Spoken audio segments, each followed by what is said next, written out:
来继续来看台中的潭子，有民众骑车拄到一个骑士，伫车尾的车牌安装着强光灯，这个车灯会当来控制，一倒起来会甲后壁驾驶擦目睭，擦甲拢无快，而且佫会头戆，相当的危险。这民众真生气，甲对方离经的行为翕落来检举。监理所讲，这种行为已经违规，会调回验车，若无改善，就会加注销车牌。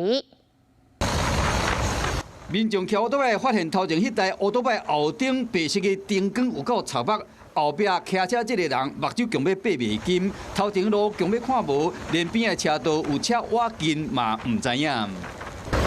影片一个铺上网络，拄着民众讲，伊伫台中的潭子区往丰原方向拄着2摆，头一摆被超着的是目睭听甲闭袂紧，头真戆；第二摆拄着的是怀疑是咧死一对情侣，车甲炸落来，搁甲呛。要报案的，因为就会影响后面骑车人或者开车人的视线。打电话报警，但是我不知道这有没有罚则。一定会惊吓。未少人怀疑讲，这个骑乌托邦人有报复的心态，更加怀疑伊是利用强光挡车牌。针对这点，监理单位看影片认定讲已经违规啊。在这个机车后方装的这样的一个白色的一个灯，有点像在装个雾灯朝向后面的话，如果说违规的行为跟我们前起，我们会把车辆召回临检。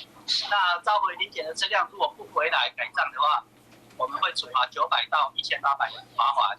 台中区监理所表示讲，车牌面顶袂当倒类似这款白色的灯，因为这款光线较强，会影响后壁驾驶人，这真危险。所以讲会要求对方回监理所验车，并且拆掉这个电火铺啊。若是无要配合，就要加罚钱。6个月内无完成，上严重的就会注销车牌。